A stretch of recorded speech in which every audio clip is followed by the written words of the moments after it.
Hey, what's up, everybody? This is Gary Holt from Exodus and formerly from Slayer, and you're listening to The Razor's Edge.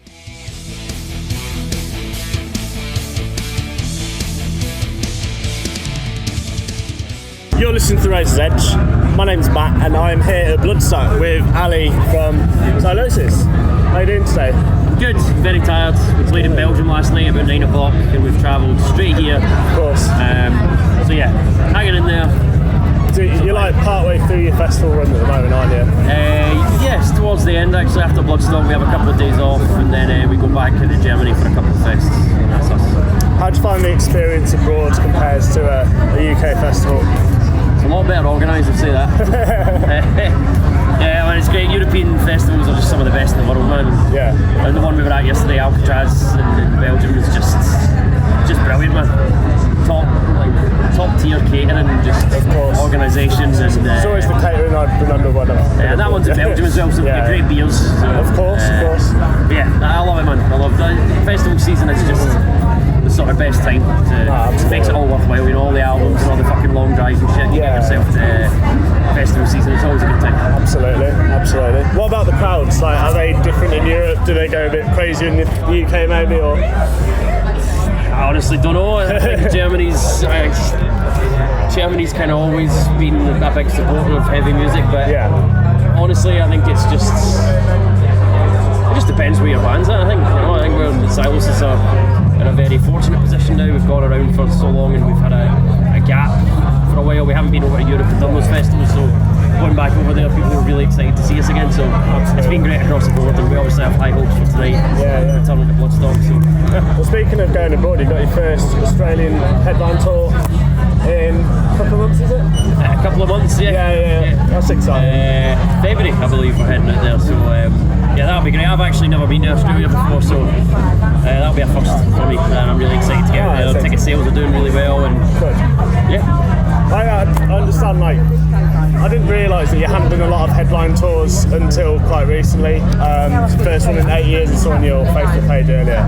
Is there a reason for that? Do you prefer being a support band, or is just now the right time to start playing a fuller, longer set? I mean, we had a kind of mini hiatus for a good few years. We didn't release any albums or whatever, and we've come back. And obviously, coming back into this, it'd be a foolish game to just go and headline and think that you had that. So we were kind of building up worth again in the band and just testing the waters, as it were. But we've got headlining plans in the works at the moment, and looking forward to getting stuck in. Absolutely. Oh, it's great. It's been about a year since the last album came out. How's that response been from your point of view? Has it been a year already? Just under. Fucking hell. Right. 11 months. It's been amazing, man, and I think one of the greatest things to see is just the response to the new songs in a live environment. It's really big sing-alongs there, and just it's always a very positive thing to see when you release a new album into the world and you see people latch on to those new songs. You see a lot of energy in the pit and stuff like that, which is exactly what happens with Sign of Things to Come. So it's come down really well. Fantastic. Is it too soon to talk about what might come after that for the next one? Constantly working, man. Josh is just a riff machine, you know what I mean? So he's just shitting out the riffs left, right and centre. And nothing's set in stone yet, but Sylosis isn't stopping anything.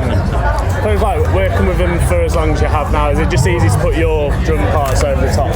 Yeah, I mean, Josh can present like a pretty much finished song, and then there's just very little bits that I'll add to that, but I like how we work together, and it's a good system, and I just really respect him as a songwriter, you know what I mean? So it makes for an enjoyable writing experience, and enjoyable being in the studio together. On the last album we were there for 4 or 5 days together. We cycled stuff, and I was kind of just left to do my own thing off the back of his demos and stuff like that. But Sign of Things to Come, we were in the studio together for 4 or 5 days, and just a lot of back and forth, which was really fun, do you know what I mean? And I'd present a few options for a section or whatever, and then we just kind of pick what works best for the song and what he has in mind for lyrics and stuff. So it's a good chemistry, man. I enjoy it. Oh, brilliant.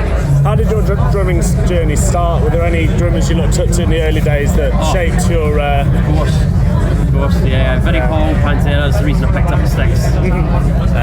Chris Adler back in the day, As the Palace is Born, Ashes and Wake, massively influential on me growing up. And and then Danny Carey from Tool, and then I got into Gojira quite early on as well. Mario's sort of intensity as a drummer, and his power and his groove and his flair and all that just really lit a spark, lit a fire under me. And then in modern days, just Eloy Casagrande.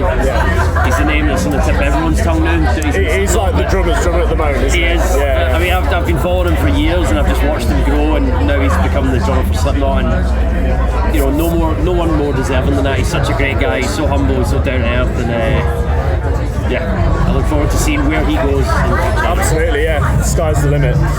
Anything else in the works to talk about for Sylosis or yourself? No, I mean, Sylosis, just like I said, just heads down, busy. Just excited to be back out on tour. You know what I mean? This is our first festival run in a long time, so just looking to the years ahead to fill up the touring schedule and keep writing, keep releasing new music, and stay out in the road as much as we can. Brilliant. Thanks for your time. Thank you, man. This has been Sylosis at Bloodstock Festival.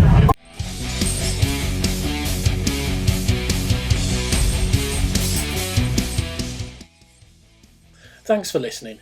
Make sure you keep up to date with future episodes by subscribing to our channels. For more information on this podcast, or for all the latest music news, reviews, interviews and more, head over to our website www.therazorsedge.rocks.